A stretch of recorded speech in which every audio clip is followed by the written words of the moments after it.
I woke because my breath had turned into a white cloud of steam. My lungs burned as if I had swallowed broken glass. Beside me on the bed, my wife Eliza was trembling. She was holding our little daughter tightly against herself. The girl coughed hoarsely and painfully in her sleep.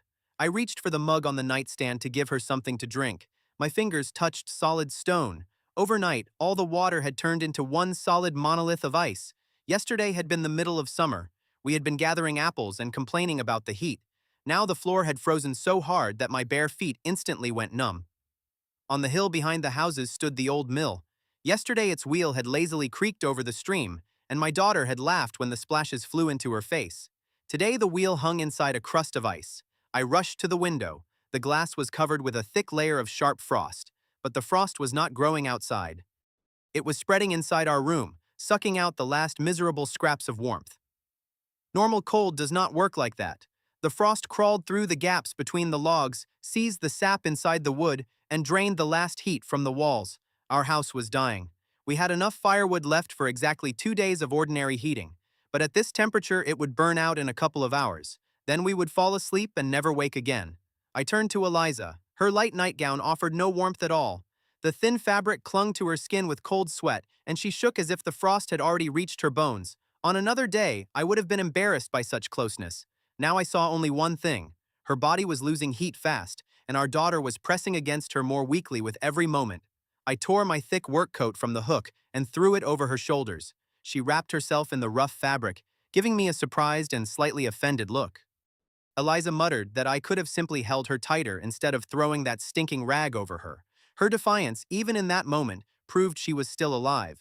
I answered that my body produced too few calories for double heating. Romance could wait.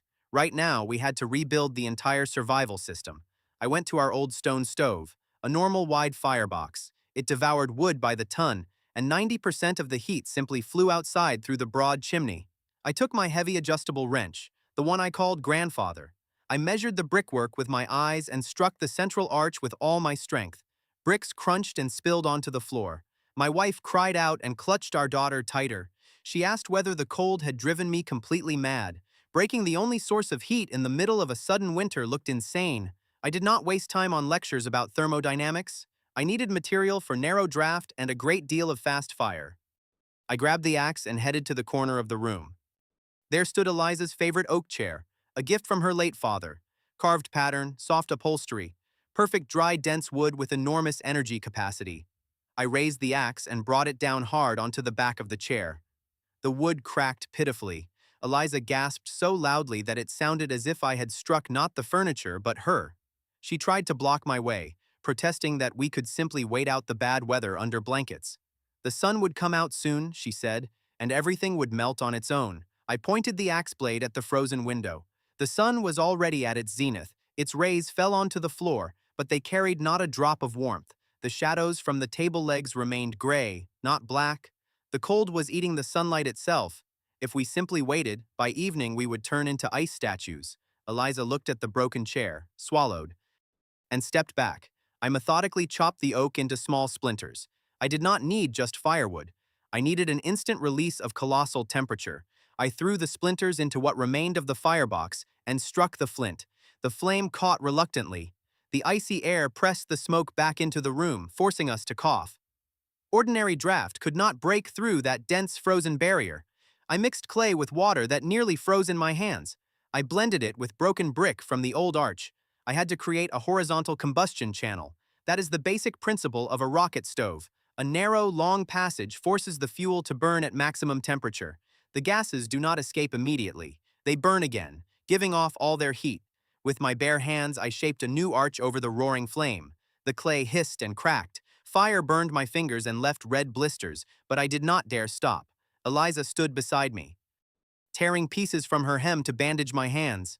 I noticed her gaze slide over my tense muscles. Even now, she still managed to assess me. She whispered that if I burned our house down, she would kill me before we froze. Her voice shook, but it carried the same steel grip for which I loved her. At last, the narrow channel was ready. I threw in another handful of oak splinters. Smoke stopped flowing into the room. Inside the stove, a low vibrating rumble sounded, like the growl of a beast. The flame twisted into a spiral and struck the stone slab above the channel. The heat became unbearable. The new bricks cracked under the sudden temperature difference, but they held the pressure. From a handful of wood, I got a temperature 3 times higher than usual. The column of hot air punched through the frozen plug in the chimney.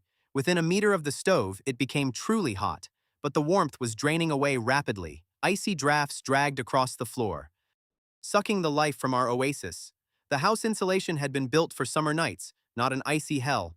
I ordered Eliza to gather every candle in the house and bring me dry straw from the mattress. We had to create a sealed capsule, or even the rocket draft would not save us. Eliza began ripping open the old mattress without arguing.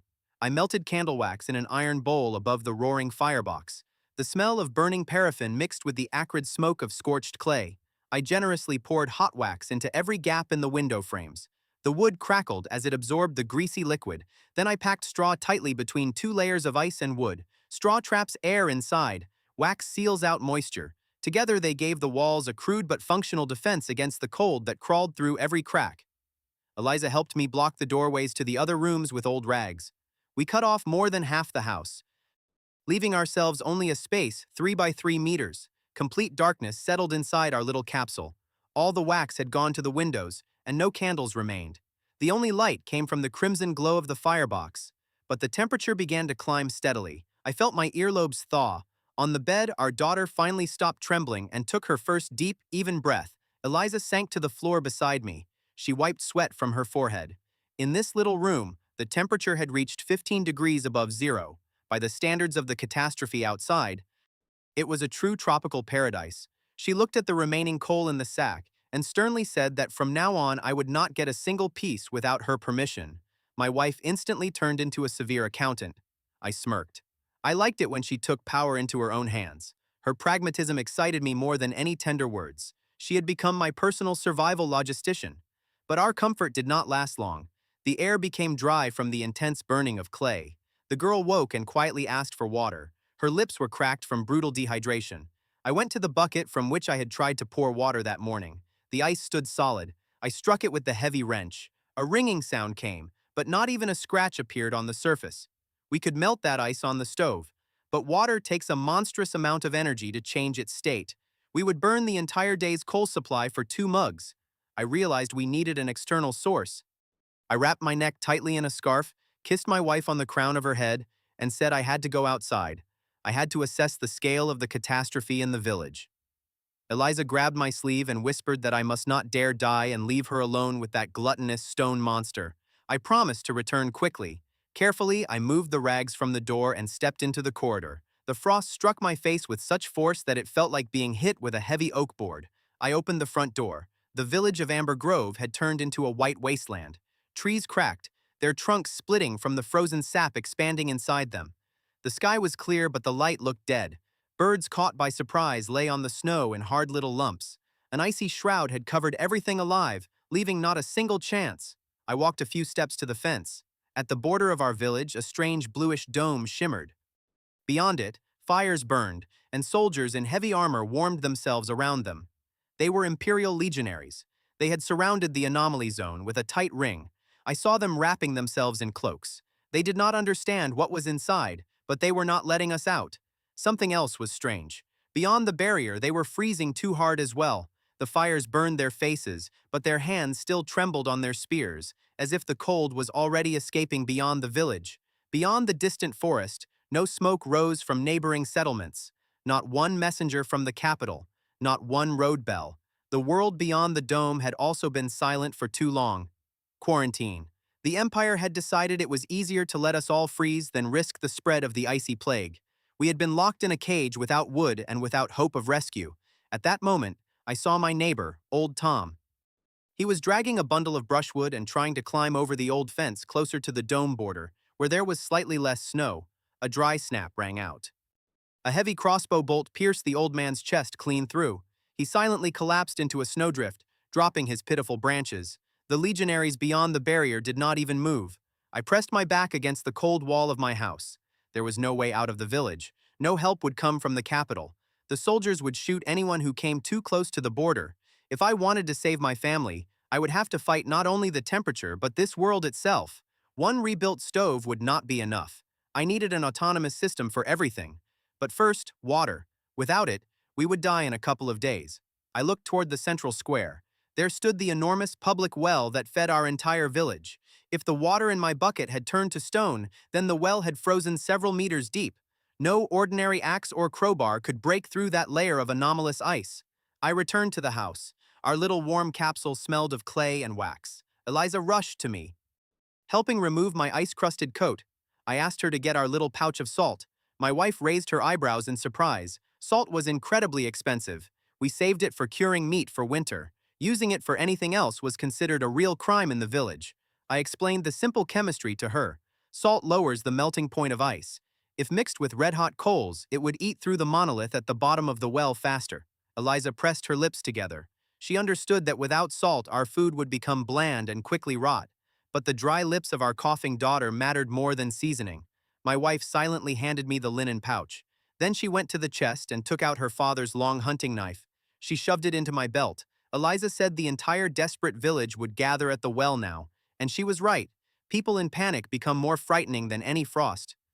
They would want to take my water, they would want to take my salt, and if they saw steam above my roof, they would come for the coal too. I took the iron pot from the firebox and filled it with coals glowing red with pulsing heat.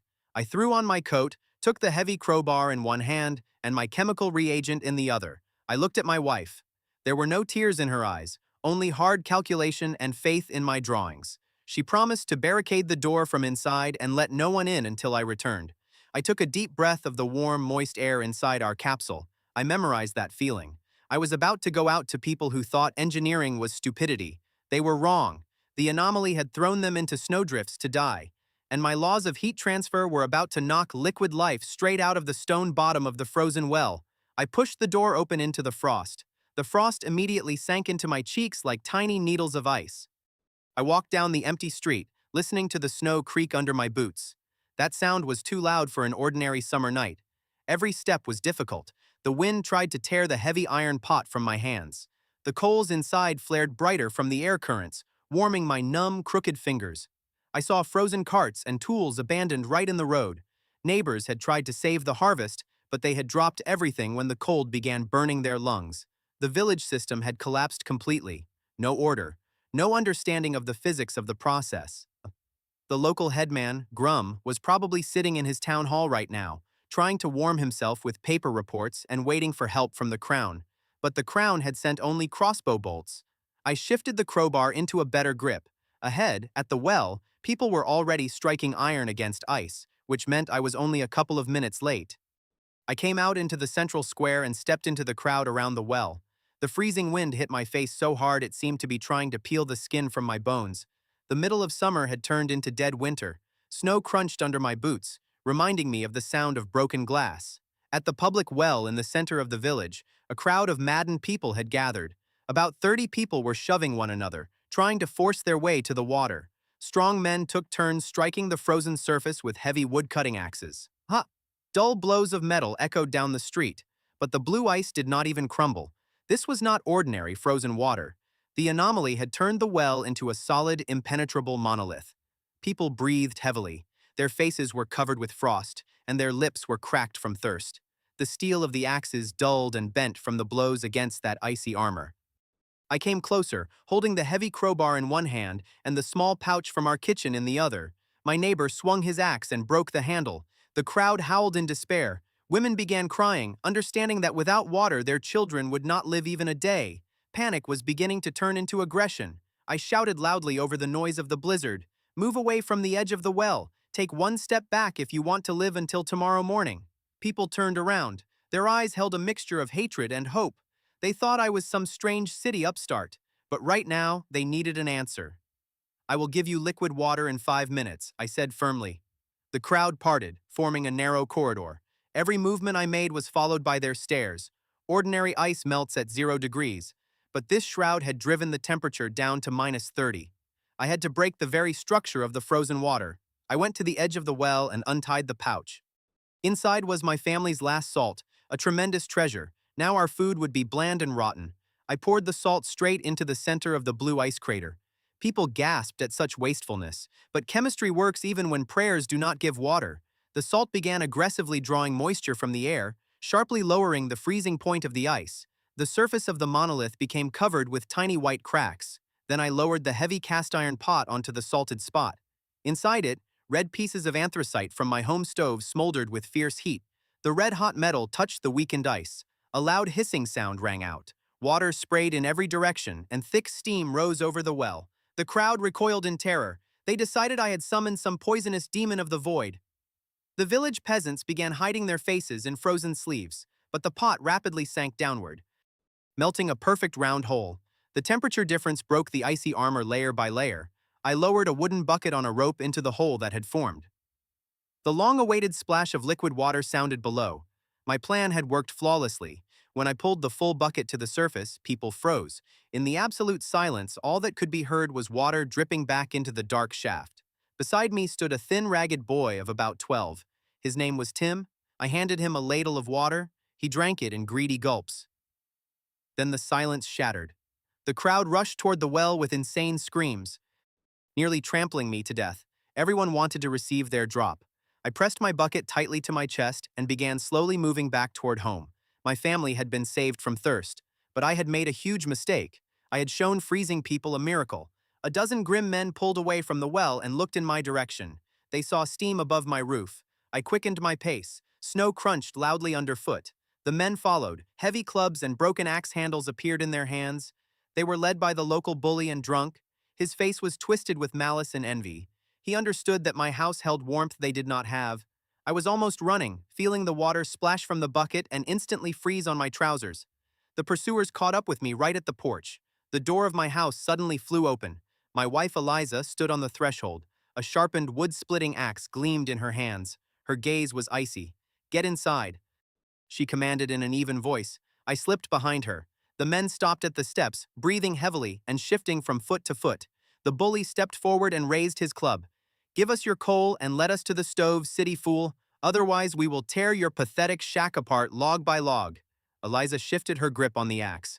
My wife was no warrior, but right now she was protecting her child. I gently moved her aside and stepped forward. "If you break my stove, all of you will die before sunset," I said calmly. My voice sounded confident, though everything inside me was tightening with tension. The bully gave a crooked smirk. "Fire heats the same everywhere. We will just take your hot stones." I shook my head, looking straight into his bloodshot eyes. "My firebox is fully sealed. There is no oxygen there. If you smash the bricks, invisible carbon monoxide will fill the room. You will fall asleep and never wake up." I saw primitive fear of invisible death make them lower their weapons. They did not understand the laws of physics, but they believed in curses. "I can warm your homes," I declared loudly. "But for that, you must bring me all your remaining coal and help gather the materials I need." The crowd froze. Rage turned into confusion. The idea of receiving heat in their own beds proved stronger than the desire to kill me right now. The deal was made. The clubs lowered. People still hated me, but now they needed my heat. Now I was obligated to build a real heat network. To move heat through the street, I needed pipes and boilers. Heating air was useless. I had to heat water, and that required a lot of copper. I called the boy Tim. He knew the village better than anyone. We went to the other end of the settlement, where the old abandoned mead house stood. Its owner was the widow Helga, a woman with a fierce temper and a heavy fist. In her shed, enormous copper vats for fermenting drinks were gathering dust. We entered the cold shed. Helga stood beside her vats, wrapped in a thick shawl. When she saw us, she crossed her arms and immediately understood we had not come for mead. I explained the plan to her. I needed those copper barrels to turn them into external high-pressure boilers. Copper transfers temperature extremely well. Helga leaned over the metal and inspected the old seams. Her breath lay on the copper as steam, while I was already calculating how much pressure the vat could withstand. Eliza, standing behind me, coughed very meaningfully. She whispered in my ear that if I got distracted from work, she would solder me to the pipe. I swallowed nervously and looked again at the owner of the mead house. Helga smirked, noticing my reaction. "My copper is very expensive. Master Stovemaker, I will give you the warmest place in our quarter," I answered. "Your house will be connected to the boiler first. You will receive control over the main valve. In a world where even bones freeze, control over a valve was worth more than coins." Helga nodded and struck the copper side of the vat. "Take your pieces of metal." Transporting the enormous boilers became a true trial. The frost locked our muscles. The metal burned our palms with cold even through thick gloves. Tim found an old wooden sled. We loaded the first vat onto it and began pulling it along the icy road. The ropes bit painfully into our shoulders, the street sloped downward, the sled kept sliding sideways. We had to pile snowbanks to guide the heavy load in a straight line. People came out of their cold houses and silently watched us drag the copper. A tiny spark of understanding was born in their eyes. The process had begun. When we dragged the vats to my yard, I collapsed into the snow from total exhaustion. My lungs burned, but there was no time to rest. Time was working against us. I took a sharpened stick and began drawing the diagram of the future heat network on the clean snow. Tim and the neighbors who had approached watched the lines carefully. That diagram, right there in the snow, received a name. Not a stove, not a boiler, and not a miracle. The heart of the thaw, the machine that had to make the village breathe warmth. We do not have pumps to drive water through the pipes, I explained. So we use nature itself. Hot water is lighter than cold water. It will rise on its own. I drew the house of a neighbor that stood on the hill. The water will rise there from the heat, give warmth to the room, cool, and flow back down to the boiler. This is called gravitational convection, a mechanism that works without a single moving gear. The men shook their heads in stunned disbelief. Suddenly, the crowd parted. Burgomaster Grum entered the yard, accompanied by 2 armed guards. His face was red from frost and anger. "What is happening here?" Grum growled. He looked at the copper vats and my drawings in the snow. Any construction in this village must go through the town hall. The guards behind him trembled from the cold. Their iron mail had turned into icy traps for their own bodies. They could barely hold their spears. I slowly stood and brushed snow from my knees. "Your law is worth less than a piece of dry wood right now. Mr. Burgomaster, my network will save these people." Grum sprayed spit. He demanded that work stop until official permission was granted, but the shivering guards did not even move. I stepped close to Grum. "You can forbid the construction, but then you will freeze in your office by morning. Or we can make a profitable deal." The burgomaster tensed, his teeth chattered treacherously. My logic was flawless. He could not defeat cold with orders. He needed my mind. "I will run a separate main line straight into the town hall," I offered. "You will have hot water and heat. In exchange, you give me full right to build." Grum stared at his frozen fingers for a long time. Then he slowly nodded. A warm office proved more persuasive than his position. "But I will control your coal consumption," he added, trying to preserve the face of a ruler. I smirked inwardly. Paper does not heat. Coal does. The burgomaster turned and walked away, taking his trembling guards with him. For the first time that night, an official had retreated not before a sword, but before a calculation. When he left, the neighbors were no longer looking at his guards, but at my copper vats. I turned to Tim and the neighbors. "Bring tools. We have to cut this copper and solder the first steam circuit before nightfall." The copper vats stood in the middle of the yard like ancient idols. The howling wind struck their shining sides, drawing out a low, vibrating hum. The anomalous frost drove the temperature down to -30 degrees. The metal was so deeply frozen that touching it with bare hands meant leaving your skin on it. I looked at those vats and understood that they were our only hope. Water had to move in a closed loop. Helga shifted from foot to foot beside me, wrapped in 3 layers of sheepskins. She grumbled that I was going to ruin her best mead-making installation. I answered dryly that if we froze, there would be no one left to drink mead. Helga snorted but did not leave. Tim dragged old lead gutters out of the cellar. They were crooked and covered with a thick layer of dirt. We had to connect thin lead to the thick copper of the vats. Without an absolute seal, boiling water would simply burst out and we would lose pressure. I ordered a small forge lit in the yard. The coal resisted desperately. The icy air killed the fire faster than it could catch. I took a rod of tin and pressed it against the copper joint. The metal did not even think of melting or softening. The tin simply slid over the frozen copper. I understood that soldering in such open wind was impossible. We needed shelter. I called the neighbors and ordered them to bring the old wooden shields of the local guard. 5 strong men formed a tight circle around me and Helga. They held the shields, creating a blind wall against the northern wind. Inside that well, it immediately became noticeably warmer and quieter. At last, the heat from the coals in the forge began to gather. I brought the heated tool to the copper edge. The metal slowly changed color from dull to crimson. I felt the heat strike my face. Helga leaned closer to look. I immediately smelled the sharp stench of scorched wool. The heat of the forge had caught her collar. I asked her to move away before we soldered the owner to the boiler too. Helga gave a bold smirk and declared that half the men in the village would give their boots for repairs this hot. At that moment, the door of my house creaked loudly. Eliza stood on the threshold. Her gaze was colder than any ice around us. Helga instantly stepped back. pretending she was simply checking the draft in the forge. My wife knew how to kill with one narrowed look. In an even tone, Eliza informed me that my skilled hands were needed for assembling the system. Not entertaining widows, social tension sparked in the frozen air. I nodded silently and focused on the hot seam. The tin began to melt. A silver drop spread over the glowing copper. I had to guide the tool evenly so as not to leave the slightest pore. One air bubble inside the seam would tear the pipe apart from within. A drop of molten metal broke loose from the joint and fell straight onto my bare wrist. Sharp pain shot through my arm to the elbow. I clenched my teeth until they creaked, but I did not jerk. I could not disturb the soldering angle. I finished running the seam and threw the tool into the snow. The lead had fused to the copper solidly. Tim jumped around joyfully. But I quickly suppressed his excitement. This was only the first inlet node of the heat system. The old gutters were full of microcracks. Solder alone would not be enough here. The lead was too thin. I turned to Tim and ordered him to bring all our leftover pork fat and coarse boiled leather from the storeroom. We would place blind bandages on every pipe. Tim brought a bucket of fat. In this frost, the lard had hardened into white stone. I had to break it apart with the back of an old axe. I threw pieces of lard into a small cauldron over the coals. The smell of melting pork fat instantly filled the yard. It was a heavy, nauseating stench.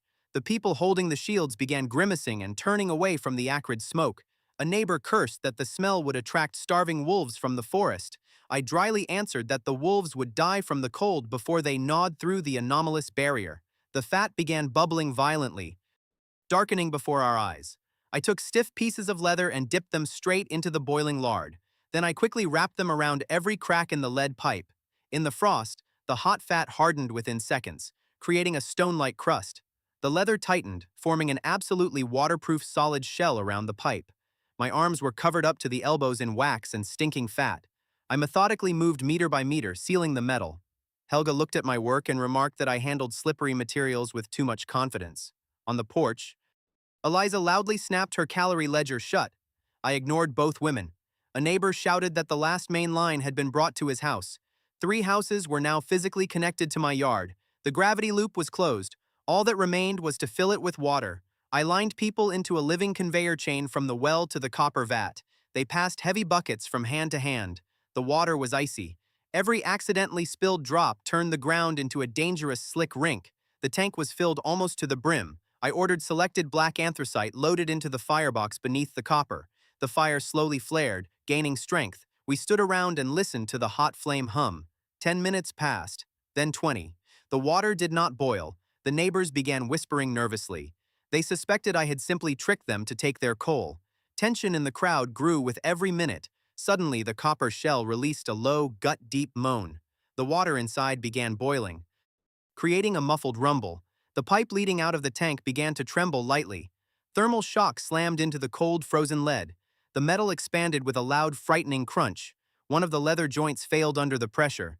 The hardened fat burst. A dense jet of hot water hissed outward, covering the snow in thick steam. The crowd recoiled in panic. I grabbed a wad of dense tow and rushed straight to the breach. Hot water burned my fingers, but I drove the tow into the gap with a wooden wedge using a heavy hammer. The hammer blows echoed through the frozen street. The leak stopped. Steam no longer struck my face. The pipe hummed dully again, driving water forward through the main line. I exhaled and wiped sweat from my forehead with a dirty sleeve. 5 minutes later, the door of the neighbor's house flew open. A man ran out into the street, waving his arms. Through laughter, he shouted that his homemade radiator from an old barrel had become hot. The system had worked.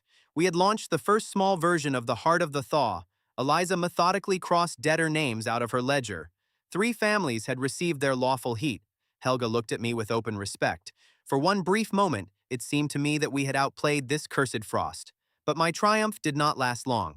I approached the return pipe, through which the cooled water was supposed to flow back into the boiler. The pipe was absolutely icy.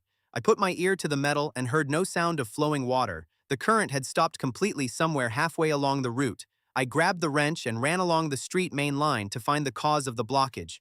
In the middle of the open street, the wind blew with ferocious force, creating snow whirlwinds. The copper main at that point was thickly covered with white, sharp frost. I touched it with my bare hand, and my skin stuck to the metal. The water inside was crystallizing. It was an ice clot. The water was cooling far faster than it could complete the full circuit. The frost was simply sucking thermal energy from the bare, unprotected thin lead and copper. If the pipe froze completely, the expanding ice would tear it apart from within. And if the water did not return to the boiler, the copper would overheat. Steam pressure would rip the system to pieces and destroy my entire yard. I screamed myself hoarse, shouting for Tim to put out the fire immediately. The boy asked no questions. He rushed to the firebox and poured the remnants of icy water from a spare old bucket over the glowing, precious coal. The boiler hissed unhappily, spitting out a huge cloud of white steam. Pressure in the system dropped rapidly. The explosion was prevented, but the main line was now dead. Neighbors from the distant house came out onto the porch. Their first joy turned into black rage. The heat had vanished before it had even warmed the cold room. One man ran up to me and roughly grabbed me by the collar. His face was twisted with anger and fear. He yelled that he had given me all his coal for this miserable piece of copper, and now his children were crying from the terrible cold again. I struck his wrists with the heavy wrench, forcing him to release his grip and step back. I stated harshly that physics does not obey hysterics. Bare metal in this kind of wind is pure suicide.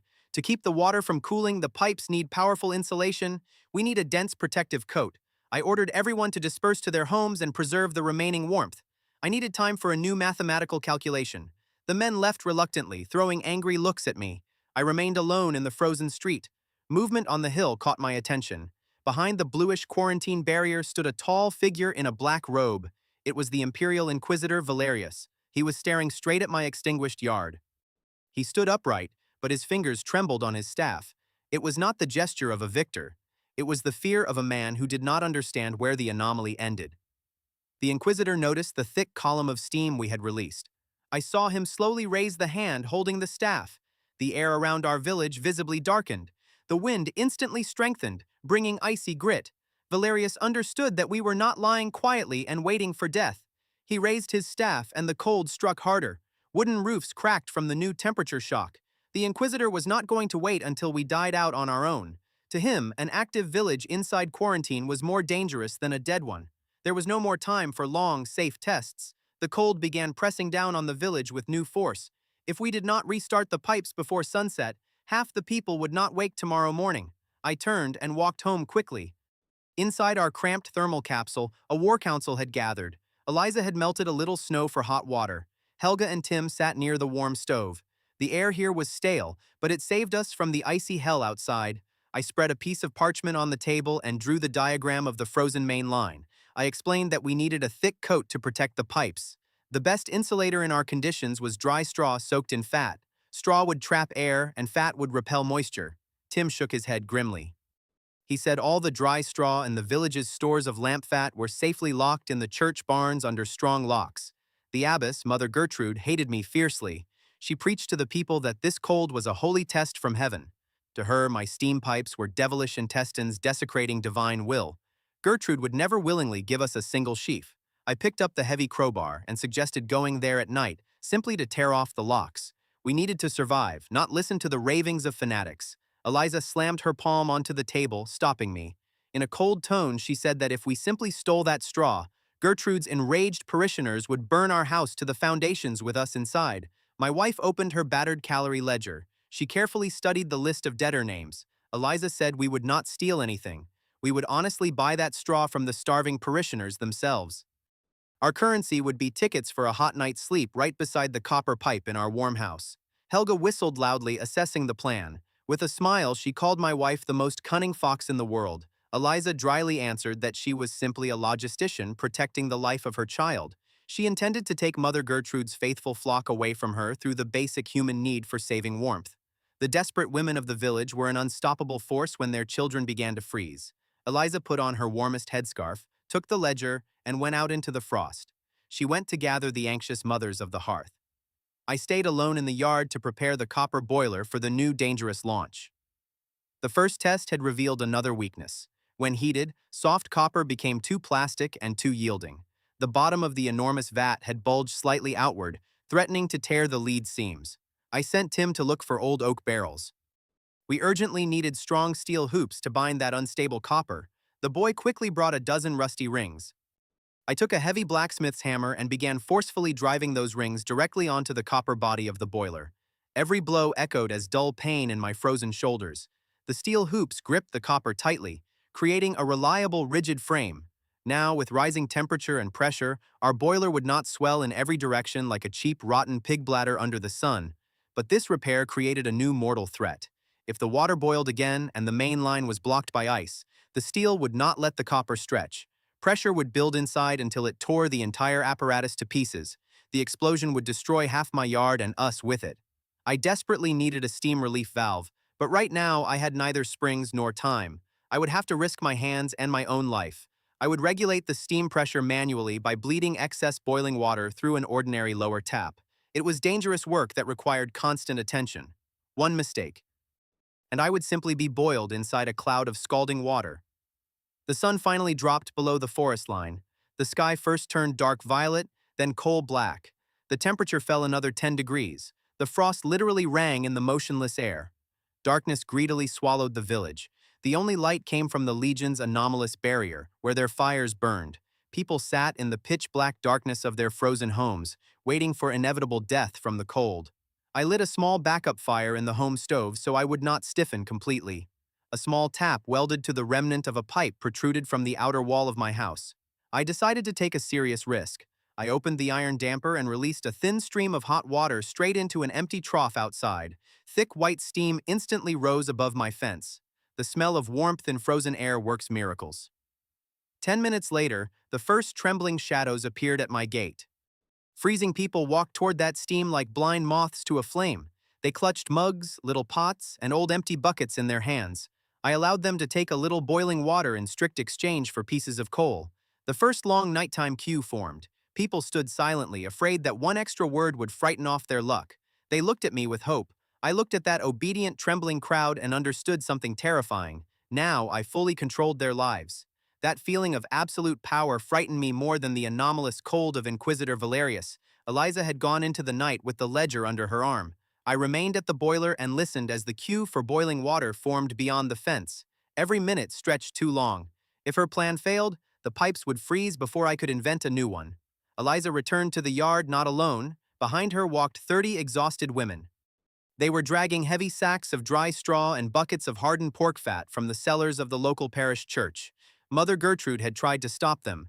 The abbess had shouted after the departing people that those demonic copper intestines would lead the whole village straight into purifying hellfire. But sermons about holy endurance do not work at -30 degrees. Eliza simply opened her thick ledger and loudly read out the names of the children who would not survive this night.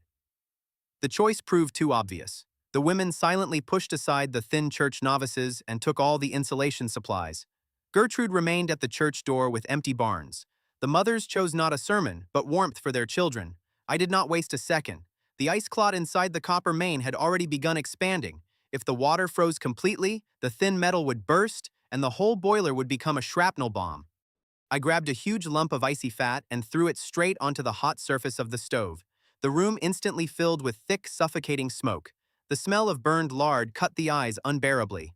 Widow Helga coughed loudly. She remarked sarcastically that with a smell this terrible in the house, no demons would frighten them anymore. Eliza only gave her a heavy warning look. She dryly advised the widow to talk less and fasten her dress tighter, or a stray spark from the firebox would leave a deep burn on the most openly displayed spot. Helga snorted but obeyed. The women quickly lined up along the icy street. They took bundles of dry straw, dipped them into the melted boiling fat, and wrapped the frozen main pipes tightly with their bare hands. The deadly frost instantly seized that horrible mixture. The fat crystallized in midair, turning the loose straw into monolithic yellow armor. The pipes became covered with a strong protective crust. I followed behind, laying old boiled leather from discarded boots over the straw. I tied the wrapping tightly with coarse thread to hold the heat inside the pipe. The work was truly hellish. The women's fingers froze to the metal, and hot fat left deep red blisters on their skin. But not one of them left to warm herself. Everyone understood the price of her task. As soon as the last section of the main line was covered, I rushed to the central boiler. I closed the emergency relief valve and directed the entire flow of boiling water straight into the ice blockage. The copper groaned threateningly under the enormous pressure of boiling water. The fat coat on the pipes began to smoke slightly from the internal heat. Everyone froze in silence, listening to the terrifying crackle of the metal. The ice clot surrendered with a loud, wet gulp. Hot water broke through the obstacle and rushed in a powerful, bubbling stream into the neighbors' houses. The radiators hissed, giving their stored heat to the frozen rooms. Joyful cries spread along the street, drowned in darkness. People pressed frostbitten faces to the hot pipes, unable to believe they had been saved. Behind the walls, doors opened one after another. People pressed their palms to the hot pipes and no longer asked whether it was holy or not. But every victory has a high price. By taking the straw from the church, Eliza had promised to connect 10 more families to the heating network. Now Helga's boiler had to heat an entire large quarter. The copper vats constantly trembled from overload. Water boiled away too quickly, requiring continuous refills from the well.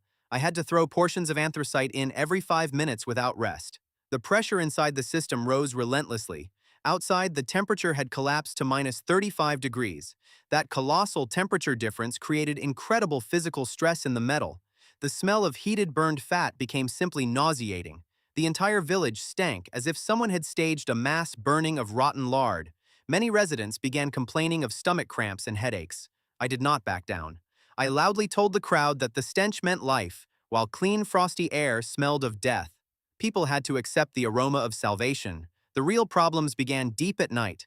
Mother Gertrude's fanatics did not forgive the daring theft of straw. They secretly gathered at the church's rear entrance, armed with heavy axes and pitchforks. Gertrude had convinced them that the foul smell came from demons. The abbess declared that the city upstart had summoned evil into the copper intestines.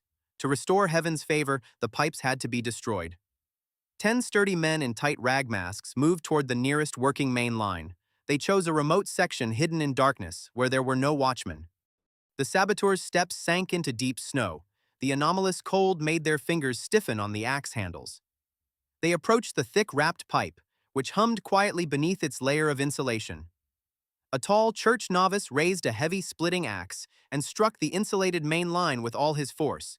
He expected to hear the ring of torn copper and see a deadly fountain of fierce boiling water. Instead, the axe made a dull squelching sound. The blade sank into the thick layer of frozen fat and straw. The dirty armor of the pipe took the blow. The novice tried to tear the axe back with force, but the savage frost instantly seized the disturbed fat, jamming the steel blade inside the cocoon. The fanatic's weapon was completely trapped. The next desperate thrust with a pitchfork only scratched the tanned leather wrapping. The saboteurs began kicking the pipe in panic, trying at least to bend the copper, but the gravity network stood absolutely rigid. That commotion attracted attention. Eliza had not slept at all that night. She had already organized a squad of mothers of the hearth from women in the heated homes. They patrolled the streets, hiding in snowdrifts. A piercing signal horn made from a cow horn howled. From every side, enraged women began running toward the site of the vile sabotage. They had no swords, but they had heavy iron crowbars and cleavers. Gertrude's men froze in shock. Fighting demons was one thing. Finding themselves surrounded by neighbors whose children had just peacefully fallen asleep in real warmth for the first time in an endless week was another. The novice tried to shove one of the approaching women away roughly. He immediately received a heavy oak bucket straight to the jaw. The crowd of mothers piled onto the saboteurs, pressing them into the frozen ground. The women acted without the slightest mercy. They tied the saboteurs with their own belts, delivering painful blows to the ribs along the way. The defense of the only source of heat erased every manner. Eliza slowly approached the defeated leader of the fanatics. Her gaze was noticeably colder than the ice beyond the village. She held a heavy copper valve taken from an emergency section of pipe. She leaned toward his pale face and whispered quietly, "If he ever touched someone else's pipe again, she would open a boiling valve directly over his right ear. 100 degrees would wash any holiness off him quickly." The man nodded convulsively. He clearly understood that this woman with a paper ledger was more terrifying than any legionary beyond the barrier. She was defending the very possibility of their continued physical survival. The tied saboteurs were dragged roughly to the central boiler room. I did not even look away from the hot pressure gauges when Eliza threw them onto the floor. I ordered them seated by the coldest wall. The fanatics saw the roaring flame and heard the life-saving hiss of water, but the heat did not reach them. They would have to freeze one step away from the fire. When Gertrude learned of the humiliating failure, she fell into blind rage. The abbess ran to Burgomaster Grum, demanding that I be arrested immediately for witchcraft and for creating a sect of fire worshippers. The burgomaster sat in his dark frozen town hall, tightly wrapped in 3 sheepskin coats. His teeth chattered loudly, and the ink in his inkwell had turned into blue ice. He could barely feel his legs. Gertrude's hysterical complaints sounded to him like meaningless white noise. Grum understood one simple thing. Without my pipe, his authority would not survive until morning. He had seen people carrying coal in shifts near my house, and women by the pipes checking Eliza's lists without a single shout. The burgomaster gathered what remained of the frozen town guard and personally headed toward my smoking house, but this time he did not come to storm the boiler room. He came to understand how not to lose face before a village that was already listening to Eliza. The guards approached the boiler room uncertainly, clattering with frozen iron weapons. Grum knocked loudly on the door and demanded an explanation. Who had authorized night patrols? Who was distributing coal? And who was punishing saboteurs without the town hall seal? I sharply opened the heavy oak door. A stream of hot air so dense burst out of the room that the guards involuntarily staggered backward into a snowdrift. Hell itself was working inside. I casually wiped my hands, dirty with greasy soot, on a rag. I answered dryly that the town hall could argue about seals as much as it wanted, but if the patrols disappeared, by morning the fanatics would chop through the main line, and his office would become an icebox again. Eliza silently stepped out of the shadows with her thick ledger in her hands. On the pages were names, rations, degrees, and heat losses for every house. She explained the rules of the game with perfect calm. If someone opened a window for ventilation 10 seconds longer than allowed, the entire quarter would collapse. Without her accounting, the system would explode within an hour. Grum stared stupidly at the complex accounting formulas he had never seen in his bureaucratic life. He shifted his gaze to the red-hot copper, which hissed threateningly at numerous joints. The burgomaster understood that arresting us now meant being left without heat, water, and the people who kept the pipes alive. His guards understood it too and were already looking not at his seal, but at the hot pipe by the wall. He ground his teeth and officially recognized the patrols of the Mothers of the Hearth. The town hall kept its seal, but Eliza's heat ledger became mandatory for every house. Do not look at the mayor's seal. Look at the queue by the pipe. In the cold, power belongs not to the one who shouts orders, but to the one who decides where it will be 20 degrees. Gertrude stood at the threshold and watched her complaints turn into steam. Grum did not arrest me. He simply took his piece of heat and left, trying to look like the winner. As soon as Grum, Gertrude, and the guards cleared out, I began the next stage of construction. For reliable protection of long pipes from brutal frost, straw insulation alone was critically insufficient. We had to use the natural thermal properties of the frozen earth itself. The women armed themselves with iron shovels and began burying the wrapped main lines deep into the thickness of winter snow. Snow served as an excellent natural thermos. The air gaps between snowflakes completely blocked the icy wind, preserving precious grains of heat inside the village's copper pipes. The settlement began changing before our eyes. Individual stoves inside homes went out completely. Gathering wood in the forest had become impossible, and people absolutely could not burn valuable furniture for a moment of warmth. Now the life of every person depended directly on the working rhythm of one central boiler. Eliza immediately introduced the harshest totalitarian dictatorship of rationed portions and sleep schedules. She personally wrote minute-by-minute schedules for sleeping near hot points, freezing people from cold. Unheated houses came into warm zones and slept directly on the bare wooden floor in strict order. No social privileges existed anymore. A rich, greedy merchant slept in a heap beside a filthy poor swineherd at the same copper radiator. Heat had become the hardest and most secure currency. Any attempt to steal boiling water from the system was crushed on the spot. When one sly peasant tried to punch a small hole in a pipe to draw hot water for tea, the alarm was raised. The patrol mothers of the hearth burst into the house within a minute. They twisted the thief down and, without further discussion, threw him into the frost without his warm outer clothes. Not one neighbor even defended him. 2 hours later, the blue-skinned peasant crawled back on his knees, sobbing and begging forgiveness. He was silently handed a dirty rag and forced to clean the floor by the coal firebox around the clock, with no right to sleep. After that, no one argued with Eliza's schedule again. By the pipe, even the proudest learned quickly. But this administrative calm did not last long. The sharp increase in the number of consumers played a cruel trick on me. The boiler physically could not heat such a huge amount of water evenly. To push hot liquid to the town hall and the distant houses, I had to raise the heat to the limit. I packed the firebox with quality coal until the flame roared. Helga's copper vats were absolutely not designed for such monstrous thermal loads. The red metal began visibly deforming before our eyes. The bottom of the central boiler bulged into a frightening sphere. I stood by the raging flame for days on end. I controlled the heat manually, opening the heavy damper by millimeters. My eyes burned from lack of sleep and coal dust. One extra piece of coal thrown in could lead to instant explosive boiling of the entire liquid volume in the system. If the water turned to steam inside a closed pipe without valves, the village would be torn apart. The whistle of steam breaking through cracks in the solder grew more piercing. I applied patches of soft lead directly over boiling copper, burning my palms down to living flesh. The emergency plugs constantly trembled, releasing excess deadly pressure into the ceiling. The entire boiler room was tightly filled with dense hot fog. In that wet haze, I could not even see my own hands. Helga stared in horror at the deformed walls of her precious property. She begged me to lower the temperature a little, or her pride would simply burst into small glowing pieces, but I rasped back that if I lowered it by even 10 degrees, the water at the far end of the main line would freeze within 3 minutes. The clot would return, and the town hall would become a mass icy grave. I looked at the trembling pipes and understood an unpleasant truth. Ordinary water carried heat too slowly over long distances. We would not survive further on water alone. To reliably warm even more houses and stop depending on the frost, I needed direct steam. I needed colossal temperature density, compressed into volume, flying through long pipes with a whistle. The problem lay in the properties of the materials. Copper was too soft and too plastic for such tasks. If I sent superheated steam into the old network, the welded seams would split within 5 short seconds. A steam main rupture in a closed room meant only one thing. Everyone near the pipe would be boiled alive by an invisible cloud. The fragile metals had completely exhausted their potential. In rage, I struck the stone wall with the wrench. I urgently needed reliable, powerful steel connecting couplings. I desperately needed real safety relief valves. Such parts could not be made from an old barrel or a discarded gutter. They required strong iron capable of holding an aggressive steam environment under pressure of several heavy atmospheres.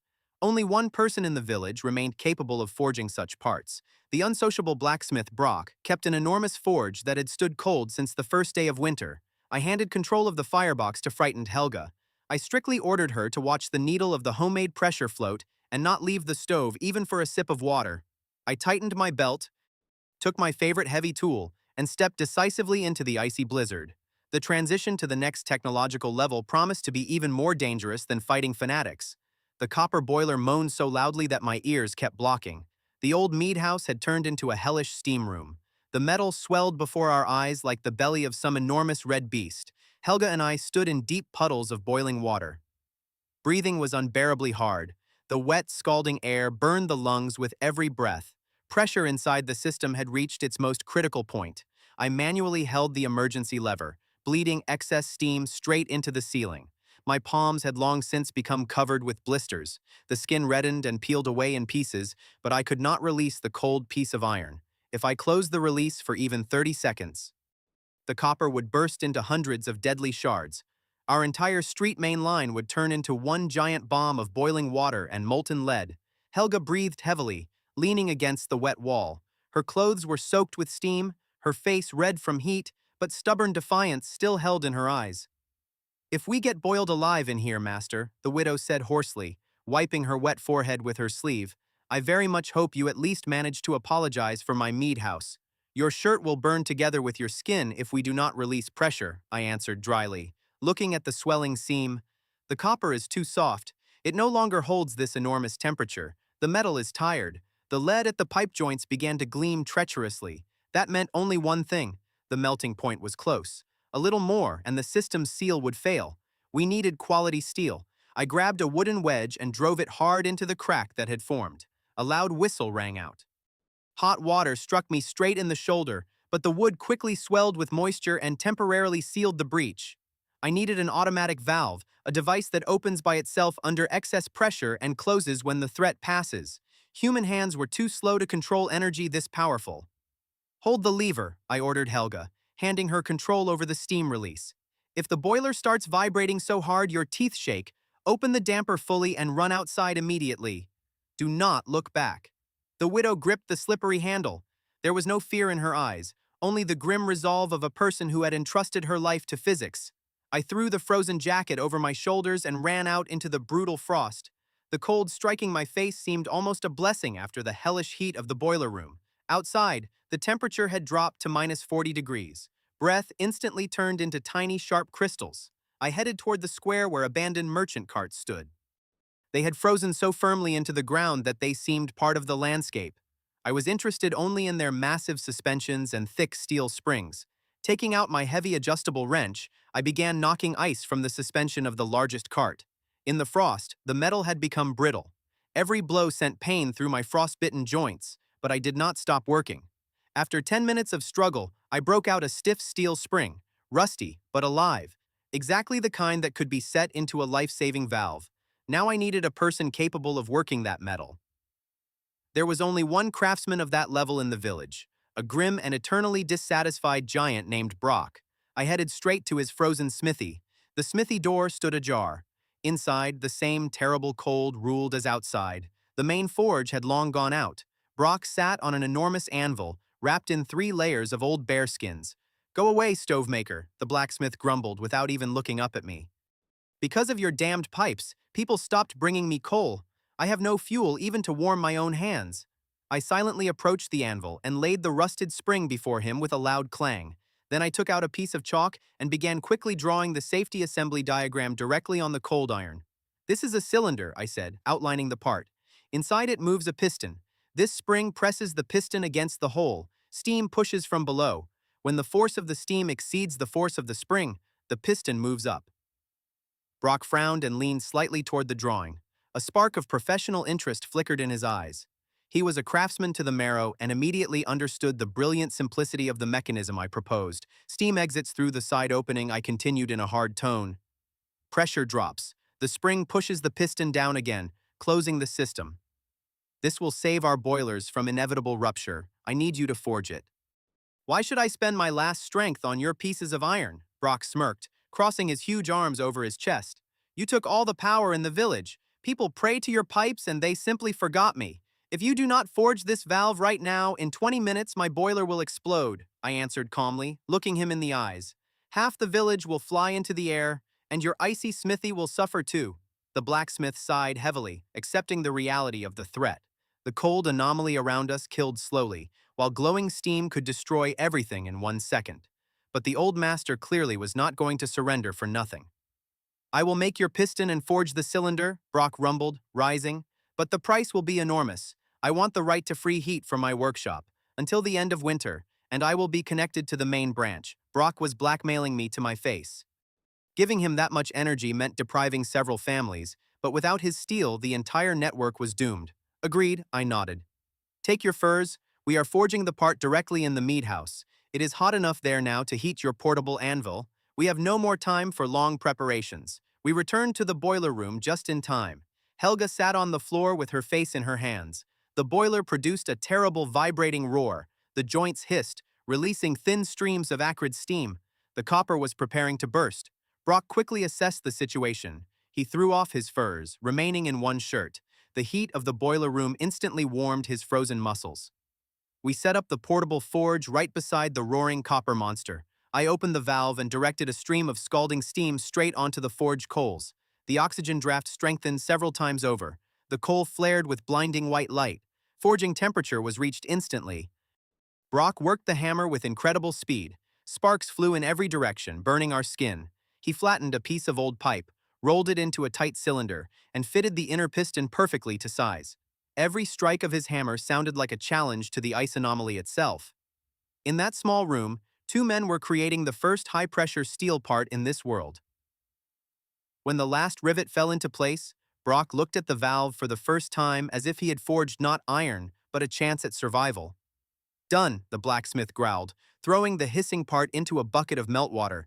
"The spring sits like it was born there, but we will not have time to cut threads. We will have to set your valve on hot solder and flood everything with a thick layer of lead." I ordered Helga to completely shut off the steam supply to the residential houses. The system howled. Pressure in the boiler jumped to the absolute maximum. At that moment, Brock and I threw the heavy steel valve onto the upper outlet. Lead melted directly in my hands. I poured boiling metal over the joints, ignoring the terrible pain from the burns.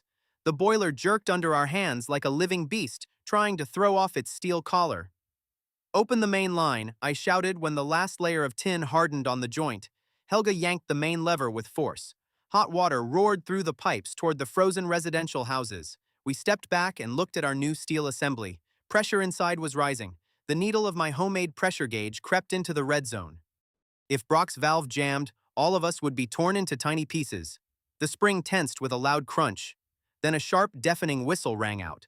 The valve worked. Excess steam shot into the ceiling in a dense white stream. Pressure in the boiler instantly returned to a safe level. The system exhaled. The copper boiler stopped vibrating. Brock stared at the releasing valve with genuine admiration. For the first time, he realized that steam could be not just hot air, but a controllable force. "You are a madman, stove maker," the blacksmith laughed hoarsely, wiping his soot-blackened face. "But this thing works better than any anomalous shield. You can count on my hammer. We will forge a real fortress out of this village." But our celebration was short-lived. The heavy door of the mead house burst open with a crack. Burgomaster Grum stood on the threshold, accompanied by 4 guards with drawn swords. They looked angry and very frozen. "Enough of these games, Silas," the burgomaster said arrogantly, wrapping himself in a rich sable cloak. "Your heat network has become too dangerous. People are no longer obeying my orders. I declare this boiler property of the mayor's office." The guards stepped forward uncertainly. The heat of the boiler room frightened them no less than the ice storm outside. I slowly placed my hand on the boiling water relief valve. One movement, and they would be cooked inside their own iron armor. "You do not understand how this works, Grum," I answered coldly. "If your people start turning these valves, the village will fly into the air within half an hour. You will kill yourselves and destroy the only source of life. I will find people who can figure it out," the mayor snapped, pointing at Helga and Brock. "And we will simply throw you beyond the perimeter. You have imagined too much of yourself, master. Power in this village still belongs to the crown." I was already ready to open the valve and drench them in steam, but suddenly my wife stepped out from behind the guards. Eliza held a thick barn ledger in her hands. Her gaze was colder than the anomaly beyond the quarantine barrier. She calmly walked past the armed men without even looking at their swords. She stood between me and the burgomaster, opened her ledger, and began monotonously reading dry numbers as if pronouncing a death sentence. "Grum's house consumes 3 buckets of coal per day," Eliza said loudly. "The boiler requires 40 buckets to maintain pressure. The mayor's warehouse has exactly 300 buckets left. Without our control, you will burn everything in 5 days." The burgomaster tried to object, but my wife did not let him insert a single word. Her voice rang like metal. She knew the exact calorie consumption for every person in the village. Her mathematics was flawless. "If you kill my husband, the system will collapse," Eliza continued, striking each word cleanly. "The pipes will freeze by morning, and then those very guards standing behind your back, Grum, will be the first to cut your throat for warmth." The guards exchanged glances. They understood that the woman was absolutely right. Their own children were sleeping in warmth right now only because of my pipes. Loyalty to the mayor's orders was rapidly melting under the pressure of simple facts. "What do you propose, woman?" Grum hissed, feeling power slip from his hands. He understood that he had lost this battle. Weapons no longer decided anything. Temperature had become the only real force. "I propose a new order," Eliza answered harshly. "Your gold coins are now worth nothing. We introduce heat tokens. Every log, every piece of coal will be exchanged for hours of heating. And I will do the counting." Without spilling a single drop of blood, Eliza broke the old power. Now the village listened not to the burgomaster's chain, but to the fuel ledger and the mainline valves. Grum turned pale, turned around, and silently went out into the blizzard. The guards followed him, shamefully hiding their swords back in their sheaths. The boiler room sank again into the rhythmic hum of the steel valve. Now the boiler was protected not only by valves, but by the people to whom it gave warmth. Eliza spread wooden tags across the table. On each one, a period of heat supply had been burned in. Thus our new economy was born: rations, shifts, and strict calculation. Whoever brought coal received heat. Whoever patrolled the pipes and knocked off ice received heat. Whoever tried to steal energy or open a window was mercilessly disconnected from the network. We had turned the village into one large mechanism. But physics takes its price for every achievement. The base was protected from cold and pressure. People had stopped freezing in their beds. Yet that evening, when I returned to our warm room, I heard a new sound. My daughter's cry was no longer the weak cough of a cold. It was the loud, drawn-out crying of a child who lacked energy even in a heated house. I went to our supplies. The shelves were absolutely empty. The last pieces of frozen turnip had been eaten yesterday. The salted meat had run out a week ago.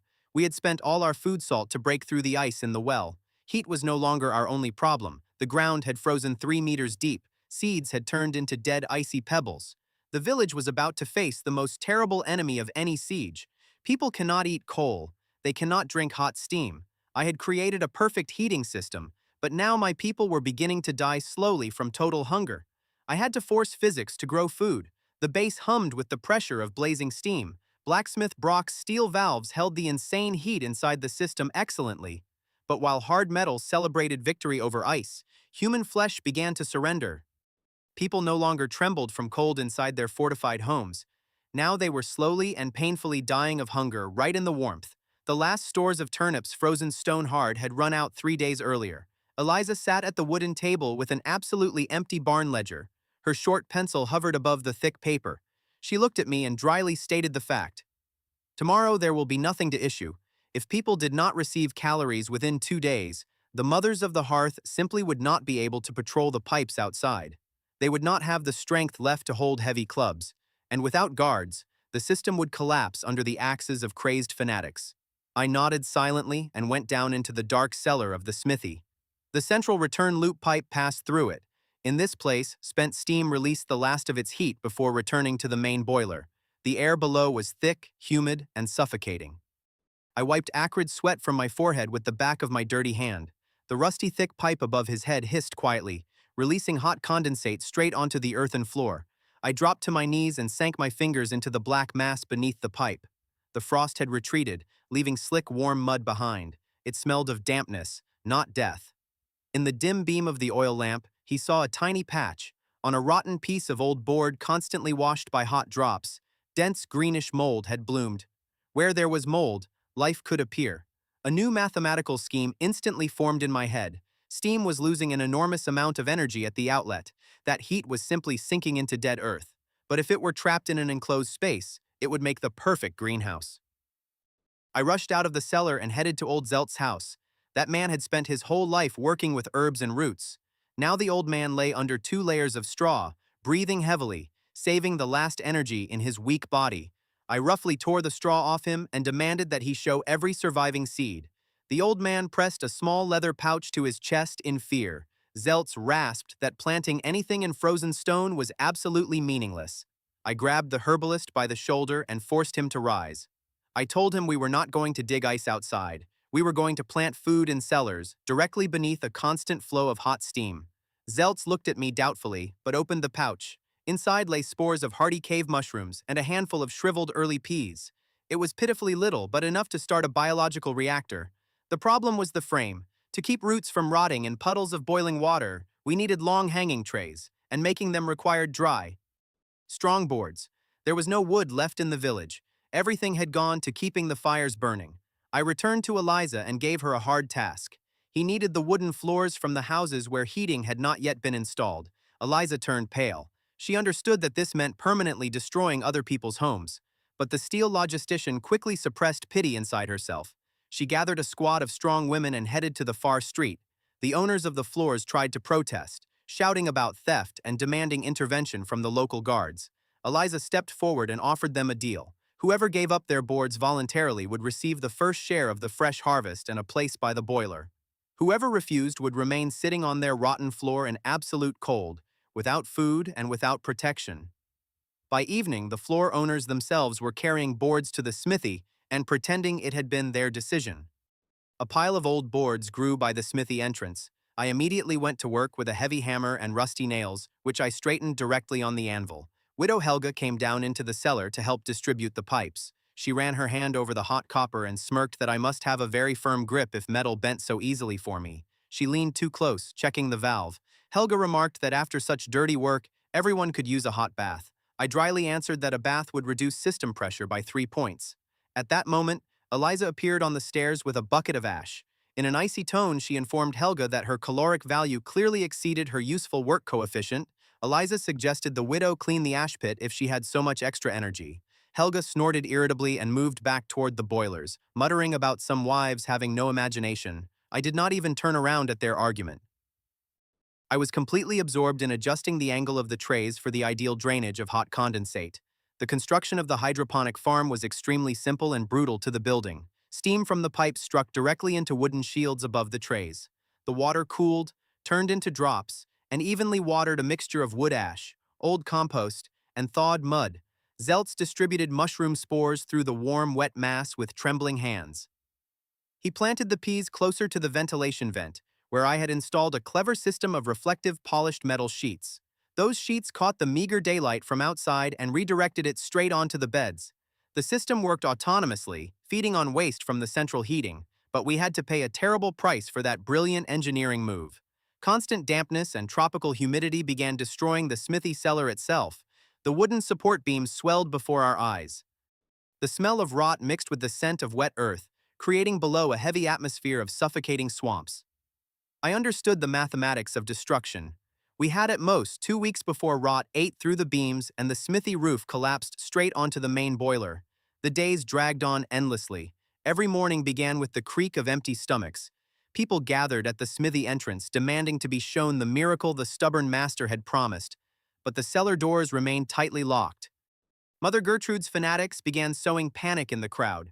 They shouted that nothing holy could grow from dead earth, that my pipes carried only a curse, and soon all of them would be poisoned by demonic fog. I did not sleep for 3 days. I constantly adjusted valves, afraid to boil the tender spores alive or freeze them with an accidental draft. Heat transfer did not forgive even the slightest temperature fluctuation in such a narrow space. On the fourth day, Zeltz went down and fell to his knees directly into the warm mud. From the black compost, a tiny, almost transparent white cap of the first cave mushroom had broken through. Life had caught on to spent steam and defeated ice. By the evening of the fifth day, the trays were covered with a dense carpet of fleshy, juicy mushrooms. The peas sent out long green vines, greedily reaching toward the metal mirrors. The humid air filled with the forgotten smell of fresh summer greenery. I personally cut the first harvest with my old knife and carried a huge basket filled to the brim with steaming food onto the frozen street. The crowd before the smithy froze. The crowd fell silent so sharply that it was as if someone had cut off its air. People looked at the green pea pods amid the endless white wasteland of -40 degrees. No prayers from Gertrude could give them a piece of bread, but rusty iron and my calculations had managed to grow life. Burgomaster Grum tried to push through the crowd to the front. He had put on his old official chain and, in an authoritative tone, demanded half the basket for the needs of the local administration. He was still playing official of the old world. Eliza stepped in front of the burgomaster. She pulled out her book and loudly, so the entire square could hear, read out his efficiency coefficient: 0 hours assembling coal, 0 hours repairing pipes, 0 benefit to the survival of the heart. I added that calories were given only to the cogs that turned the common mechanism. Grum reddened with fury, but the mothers of the hearth raised their clubs in unison. The former ruler of the village was forced to obediently stand at the very end of the long queue. Eliza issued portions strictly according to the list of work hours. The mushrooms were boiled in hot condensate, making a thick, nutritious broth. Grum stood at the end of the line and pretended he had chosen that place himself.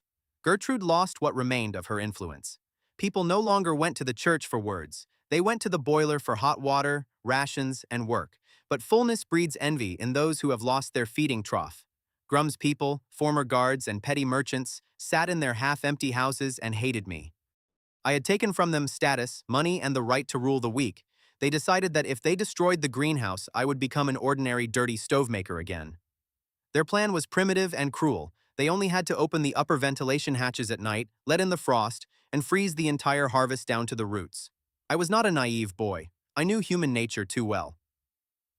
A person who has lost power will always try to break another person's mechanism, so I did not place guards by the hatches. I turned the system itself into a weapon. That evening, under the guise of checking valves, I stretched the thinnest copper wire along the frame of the ventilation hatch. I connected the wire to a tightened spring. The spring held a steel needle that locked the outlet from the main high-pressure pipe. To that outlet, blacksmith Brock had welded a massive brass whistle according to my drawings. It became an acoustic mine powered by compressed steam. Anyone who pulled the hatch would release the needle and send 200 pounds of pressure straight into the whistle. Night descended on the frozen village. The air rang with frost. 3 of Grum's former guards crept toward the rear wall of the smithy, wrapped in stolen skins. They carried crowbars to tear the external locks from the ventilation shutters. They hated the warm, damp smell coming from the cracks. It reminded them of their own insignificance. The leader of the guards inserted an iron crowbar under the wooden frame and leaned his whole weight on it, breaking the fastenings. The thin copper wire snapped with a barely audible ring. The steel needle sprang from its slot. The valve opened. 200 pounds of superheated steam instantly struck the narrow throat of the brass steam whistle. A deafening roar erupted. The whistle beat against the ears so hard that glass in the neighboring houses spidered with tiny cracks. The saboteurs dropped their crowbars in panic. The leader fell into the snow, clutching his ears and screaming from unbearable pain. A jet of steam burst outward, covering them in a dense cloud of scalding wet fog. They were trapped by their own fear. The village woke in a single second. Dozens of people with torches and axes ran out into the street. They surrounded the saboteurs, howling in pain. The crowd instantly understood that these men had tried to kill their only source of food and hope for life. The enraged residents nearly tore the guards apart right there in the snowdrift. Eliza literally had to beat them back with the handle of a broom. She ordered the traitors thrown at my feet when I slowly stepped out of the smithy, wiping my hands with an oily rag. The leader of the saboteurs whimpered and begged for mercy, insisting they had only wanted to check the locks. I looked at them with the completely empty, cold gaze of a man calculating fuel consumption for extra bodies.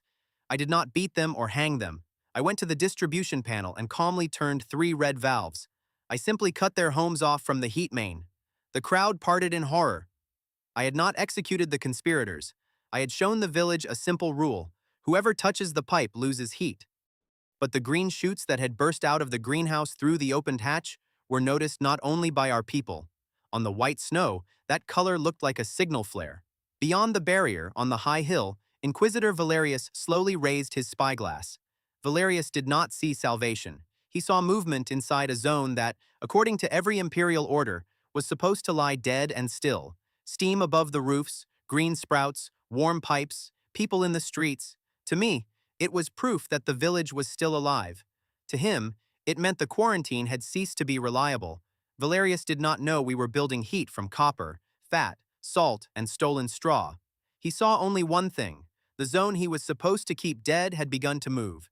If a dead zone suddenly gives heat and plants, then it is no longer passive, and if it is not passive, the barrier may become not a cage, but a thin shell. I saw his fingers tighten around the staff. He held himself upright, but his hand trembled.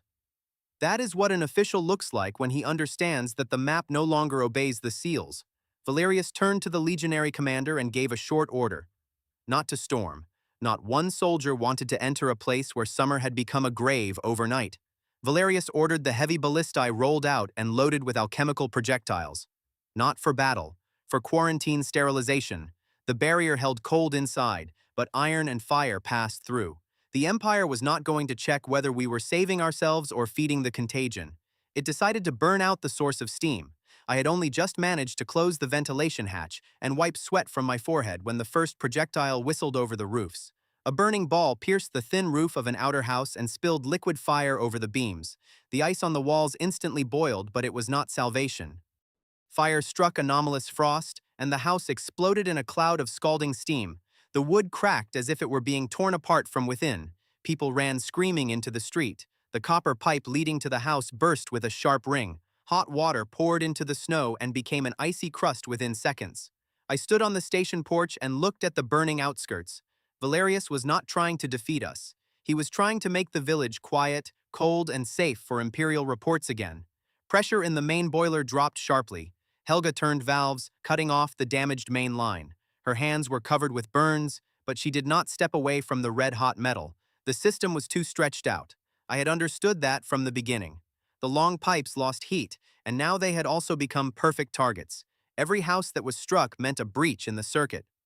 If the legionaries destroyed 3 more outer lines, all the water would drain into the snow, and the main boiler would overheat and tear the center of the village apart. I returned to the warm smithy room, grabbed a piece of coal, and quickly drew a map of the settlement on the stone floor. Eliza silently approached with the accounting ledger. I crossed out all the outer rings of houses and left only a narrow circle around the smithy, the old bathhouse, and the main boiler. Eliza looked at the drawing and understood the plan immediately. To save the heart of the thaw, we would have to cut off the limbs. I quietly told my wife that we had to demolish half the village and move everyone into the center. People had lived in those homes for generations. They held belongings, memories, and the dead behind the stoves, but a long pipe under bombardment had become a death sentence. In the morning, I gathered the crowd in the square, pointed at the smoking ruins of the outskirts, and announced the plan of the Great Compression.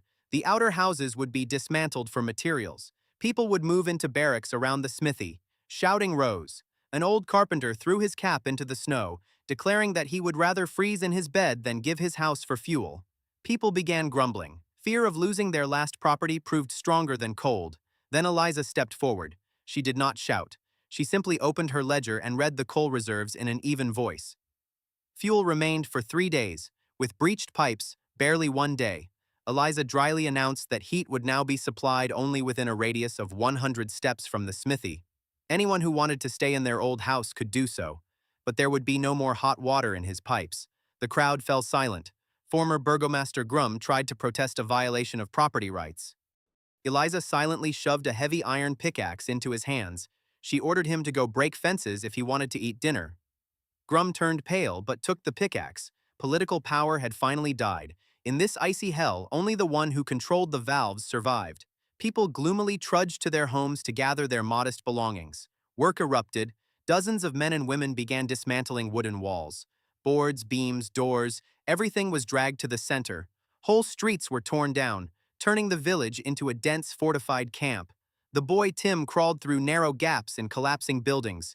He carefully removed precious copper pipes and lead couplings. Not 1 gram of metal was to be surrendered to the cursed winter. Meanwhile, I prepared the new heat center. Helga's old boilers were no longer enough. The village needed industrial scale, and blacksmith Brock's old smithy was perfectly suited for that purpose. Brock lit his main smelting forge. I ordered deep trenches dug directly under the stone floor. Men broke pickaxes against the frozen earth until they reached dry, dense sand. The sand became our reserve of time. I explained to Brock that it absorbed heat more slowly than water, but held it for many long hours. I began laying copper coils at the bottom of the sand trenches. Helga descended after me, checking every soldered seam. She grumbled that her beautiful mead vats were now buried in mud. Fresh sand was poured over the pipes, then another row was laid. It became a giant layer cake of copper and earth. When hot steam went through these veins, the entire smithy floor would glow like a stove. If the legionaries damaged the pipes again, or the coal temporarily ran out, the sand battery would continue giving off heat for another half-day. It gave the system a colossal safety margin and time for minor repairs. But the great compression created a new problem. The density of people in the center became critical. Hundreds of residents crowded into hastily built barracks. Filth, unsanitary conditions, and severe moral breakdown began. People stopped washing. Constant tension and crowding sparked fights. Eliza separated neighbors every hour. I understood that if I did not release the social pressure, they would slaughter one another on their own. I found the solution in a byproduct of our production. The central boiler threw off a huge amount of excess steam. Before, it went into the sky. Now I ran a thick pipe into the cellar of the old barn. I ordered the cellar walls boarded over and installed several copper nozzles. At the center of the icy hell, a public steam bath appeared. Not a luxury, but a chance not to freeze. Hot, humid air killed parasites on clothing. For the first time in many weeks, people could wash the acrid ash and soot from themselves. The bath became the only place where frozen peasants could relax. I went down into the bath to check the valve seals. Thick white steam filled the room. Helga stood by the tub checking the tap, and when she saw me, she only smirked. She boldly remarked that my old wrench had finally done more good for the village than all her prayers. Then she asked whether the bath would withstand that pressure until morning. I answered that the pressure was regulated by a spring release at 2 atmospheres. Helga laughed. At that moment, the door flew open, and Eliza appeared in a cloud of steam. Eliza swept the scene with a cold gaze. She came close, ignoring the heat, and dryly informed Helga that the washing schedule was over. Eliza imperiously took me by the arm and led me back to the boilers. Eliza led me away without a single unnecessary word. Helga laughed. Brock coughed, and the workers suddenly found many important tasks near the boiler. The bath raised morale to an unbelievable height. People stopped mourning their lost homes and, for the first time in many days, spoke not of death, but of tomorrow's shift at the boilers. Burgomaster Grum now sat in a corner with a piece of coal and counted the boards brought in. No one looked at him with respect anymore. Every gaze was fixed on the roaring steel boiler Brock was finishing. The blacksmith surpassed himself. He forged a giant cylinder from thick steel, reinforcing it with lead rivets. That monster could withstand pressure that would have torn the old copper vats to shreds. The launch of the forge heart of the thaw became a triumph. Brock threw a shovel of selected anthracite into the firebox. I pulled the heavy lever. Water rushed into the steel belly. A hum sounded, like the roar of a cornered beast. The needle of the homemade pressure gauge crept upward. The metal pipes tightened. Hot steam struck the sand batteries beneath the floor. The stone under our feet began heating rapidly, giving off a soft warmth. In the new barracks, it became as warm as summer. The cellar greenhouses received a double portion of condensate. Mushrooms surged out of the soil at insane speed. The fortress town closed its cycle and was ready for a long siege, but that power carried a terrible price.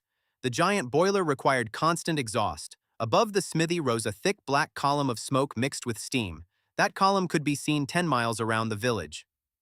Inquisitor Valerius, standing beyond the quarantine barrier, smirked. He no longer needed to shoot blindly. The enemy had marked its own heart.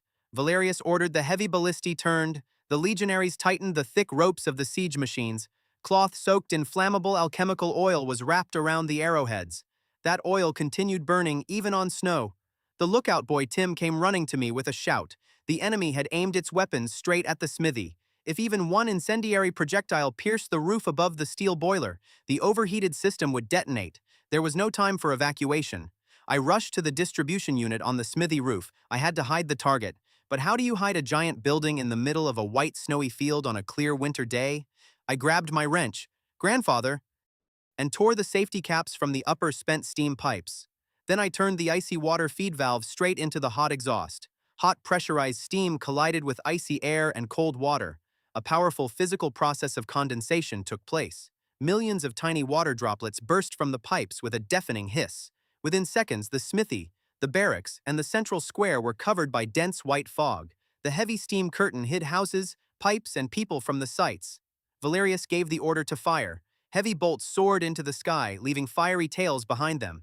But when they entered the fog cloud, their flight lost all meaning. The ballista gunners were completely blind. Projectiles fell into the snow 50 paces from the smithy, hissing out. One bolt struck an abandoned empty house on the outskirts. Not one shot reached the target. The shells fell blindly. The legionaries struck at white emptiness. While our smithy kept humming under steam, the legionary commander slammed his fist into the ballista wood in fury. They were wasting precious ammunition trying to kill fog. The village had become a ghost to them, wrapped in an impenetrable boiling shield. See the trick? He did not make the walls stronger. He made the target invisible. Sometimes the best armor is not iron, but an aiming error. I stood on the smithy roof, hidden by the white veil. My face was wet with condensation, but a hard smile held on my lips. I had hacked their siege. I had made the fortress invulnerable to ordinary arrows. Below, Eliza continued distributing rations without even flinching when a projectile fell somewhere in the distance. The villagers no longer panicked. They knew that while my pipes hummed, the legionaries could only rage helplessly. Valerius understood that arrows did not work. Then he decided to strike not at the walls, but at the heat itself. If he froze the boilers, the village would become quiet again. The Inquisitor ordered his assistants to stand in a circle. They began launching the absolute zero ice protocol. The sky over the village instantly blackened. The wind died, giving way to a terrible ringing cold. The air became so dense it was hard to inhale. The temperature plunged rapidly to -50 degrees. Snow beneath the legionaries' feet turned into hard blue crystal. The ice typhoon began. I felt the steam curtain over the smithy begin to crystallize and fall to the ground as tiny hail. The cold was not like weather. Steam was turning into ice pellets directly in the air. The copper pipes protruding outside became covered with a thick layer of frost right over the fat insulation. Inside the smithy, the steel boiler creaked with strain. The sand battery beneath the floor began rapidly losing precious heat. Blacksmith Brock furiously threw coal into the firebox, but the flame seemed to suffocate. It lacked oxygen in that frozen air. Valerius's ice strike was freezing the air so sharply that the flame began choking right inside the firebox. I looked at the falling pressure gauge needle. The great compression had saved them from projectiles, but now the whole system was under attack by an icy apocalypse. If the heart stopped for even 1 minute, they would freeze forever. The forge heart of the thaw released a terrible grinding sound. It was like the death rattle of a giant beast.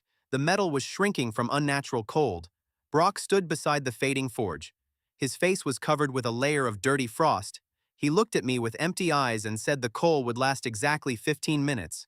Valerius's ice strike had proved stronger than our heat reserves. The ice typhoon penetrated through cracks, freezing the pipes themselves. Pressure in the boilers dropped with every second. The gauge needles crawled downward. The water inside the system became thick as jelly. A little more, and an ice clot would rip our entire network into pieces of metal. I feverishly searched for a way out. My mind ran through combustion options. No wood remained. Coal was almost gone. We had long since used the pork fat on insulating the mainline joints. My gaze fell on the hill behind the smithy. There rose the dark silhouette of the old watermill. It had stood motionless since the beginning of this cursed winter. The mill was the history of our village. For centuries it had ground grain, fed people, and given hope for the next spring. But to me, a man on the edge of destruction, it became the last fuel. Its massive beams were soaked through with resin, machine oil, and thick grain dust. Grain dust, when ignited correctly, tears air more powerfully than gunpowder. Resin would give the needed temperature. We needed one monstrous heat strike. I turned to the freezing crowd. People had huddled around the dying heart. They looked at me, waiting for a miracle. But there was no miracle, only harsh calculation. I ordered them to dismantle the mill for fuel. The crowd gasped. The mill was sacred to them. Burning it meant admitting that the old world no longer existed.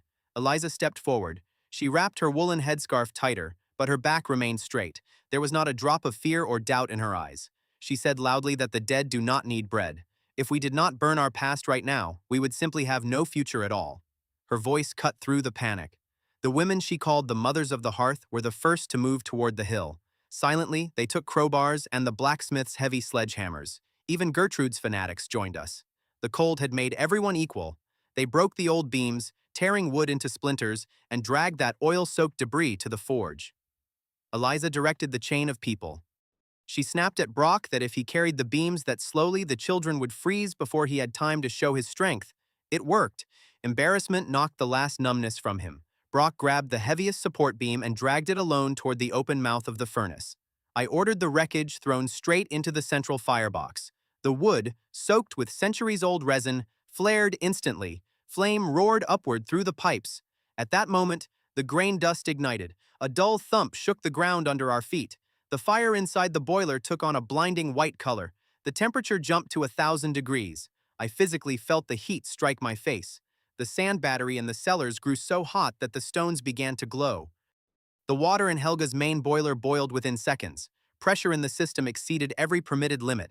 The gauge needles slammed into their stops. The force struck brutally and crudely. The pipes began to redden. The metal would soon start to flow. We had minutes before the heart destroyed itself. Remember this price. He did not burn the mill for a pretty scene. They traded future flour for one morning in which the children were still breathing.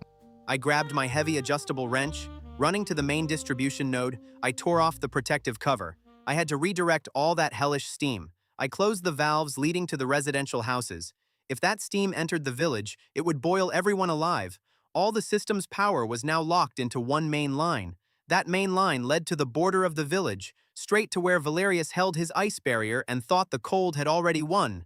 Valerius stood on the snow, raising his hands to the sky. Ice shards spun around him. He was certain the village already belonged to the cold again. I hung my whole body from the main release lever. The valve gave way with a grinding sound. A jet of superheated steam at 300 degrees burst from the nozzle on the outskirts. The white stream carried all the heat of the burned mill. It struck directly into the center of Valerius's ice barrier. The anomaly tried to resist. Ice began growing around the steam jet, trying to freeze the boiling water. The air rang from the collision of two opposite forces. The ice dome tried to seize the steam, but heat struck again and again. Energy transferred to the ice faster than Valerius could maintain the barrier's form. Cracks spread through the dome. Valerius's eyes widened. For the first time, simple human horror appeared in his gaze. He pressed on the staff with both hands, but the steam methodically cut through the shield. I shouted for Brock to lock the check valve. The blacksmith struck the metal with a sledgehammer, jamming the system solid. Now all the energy went only forward with nothing left behind. Helga's main boiler could not withstand it. Copper rivets began flying off with sounds like cannon shots. The metal tore apart from within. The first heating system ceased to exist, but its death impulse did its job. The steam shockwave punched straight through the ice dome. The ice barrier burst with a deafening glassy ring. The remnants of the superheated fog struck the Inquisitor directly. Valerius screamed as his luxurious robe instantly soaked with boiling water. He fell into the melted snow. His ice staff rolled from his burned hands and split in two. Valerius's retinue turned and ran, dropping weapons and leaving their commander writhing on the ground. Silence collapsed over the village. The hum of the boilers stopped. All that could be heard was the hiss of cooling steam and the heavy breathing of exhausted people. I sank to the ground, letting the adjustable wrench fall from my hands. My palms were covered in blisters. The system was destroyed. The mill was burning out. But we were alive. Eliza came over and silently lowered herself beside me.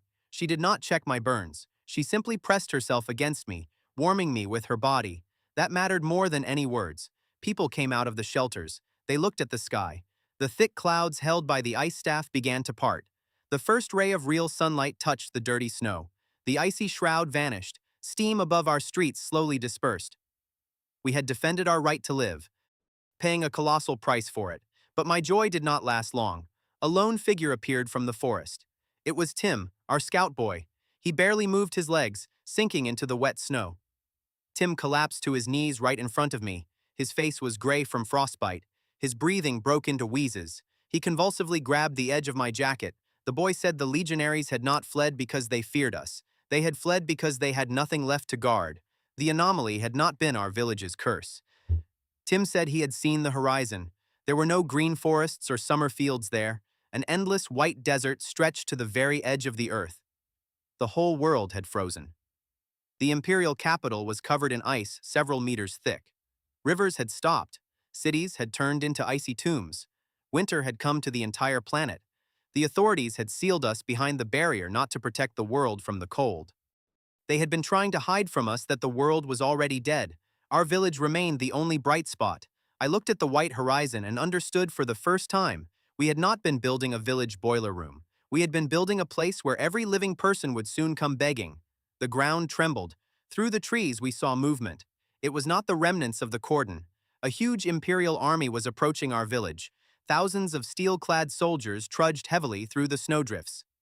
In front moved a luxurious carriage. On it stood the Imperial envoy in heavy sable furs. The army stopped at the border of the melted snow. The soldiers looked with terror and hope at our greenhouses, from which thick, warm steam still poured. The envoy jumped down from the carriage. His rich face was blue from the frost. He awkwardly approached us, trying not to slip on the dirty slush that was our protection. He looked at me. There was no authority in his gaze. There was only the animal fear of a freezing man. He demanded that I hand over every drawing of the Heart of the Thaw. The envoy declared that the Emperor ordered me to go with them. I had to rebuild the same system for the capital. Otherwise, the army would destroy my family and take the knowledge by force. The crowd behind my back tensed. The militia gripped their crowbars tighter. Burgomaster Grum tried to step forward to surrender, but Eliza yanked him sharply back by the collar. I looked at the army. They had swords, crossbows, and heavy armor. But armor does not warm at -40. The metal was drawing the last crumbs of heat out of them. They had come not as conquerors. They had come as beggars asking alms at a rich man's door, and only I owned that resource. They had swords. I had warm earth behind my back, and they could see it. I slowly raised my adjustable wrench. The iron rested in my palm with a pleasantly cold weight. I took a step toward the envoy, looking straight into his frightened eyes. I told him that no drawings existed. Every scheme of the complex pressure, boiler calibration, and pipe network existed only inside my head. If they killed me, they would not be able to assemble even a simple valve. If they took me by force, I would make sure their capital boiler exploded on the very first day. The envoy grew even paler. He tried to threaten me with the army, but his teeth chattered treacherously. The frost was taking his confidence along with his body temperature. I smiled without warmth. The rules of the new game had become clear. I said I would not go to the capital to save those who had abandoned us to die in quarantine. I announced that from now on, this village would become a sovereign free city, a territory of steam, pipes, and working hands, and anyone who wanted heat would work on my terms. I pointed the wrench at the frozen soldiers.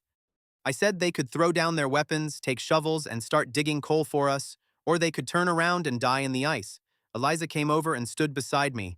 She took out her barn ledger and loudly announced that applications for heat rations were open right now. Payment only in labor. The envoy opened his mouth to protest, but at that moment a sharp northern wind rose. The icy gust struck the Imperial ranks. Soldiers began dropping their shields. One by one, the elite warriors of the Empire sank to their knees before the border of our melted snow. They were not asking for mercy in battle. They were asking for a place by a warm pipe. I looked at the scene. My family was safe. Beyond the border of melted snow, soldiers lowered their shields one after another and reached their hands toward the steam. We had not died. That meant tomorrow we would have to build more pipes. The cold remained beyond the border of thawed earth like a moat around a fortress. Inside hummed the heart of the thaw which we had built from furniture, pipes, a mill, and burned hands. The work was only beginning. To warm thousands of new people, I would need turbines, pistons, and real steam engines. Any new order now had to pass through the boiler room first. Before we end this story, thank you for 1,000 subscribers. Seriously, every person who watches, comments, and stays with these stories helps this channel keep growing. And this story is the perfect one to reach that milestone with, because it is not about a chosen hero getting saved by magic. It is about a man who woke up in a frozen house and refused to wait for someone above him to care. He broke his wife's chair to rebuild the stove, spent his family's last salt to open the well, turned copper vats into boilers, wrapped pipes in fat and straw, trusted Eliza's ledger more than the mayor's seal, and finally burned the old mill so the village could live one more morning. That is the real lesson here. A kingdom can lose its army, its laws, and its pride. But if someone can still organize people, count resources, build systems, and pay the price, civilization is not dead yet. If you like stories where the weakest start with nothing and build their way into power, stay with us. The next one will go even harder.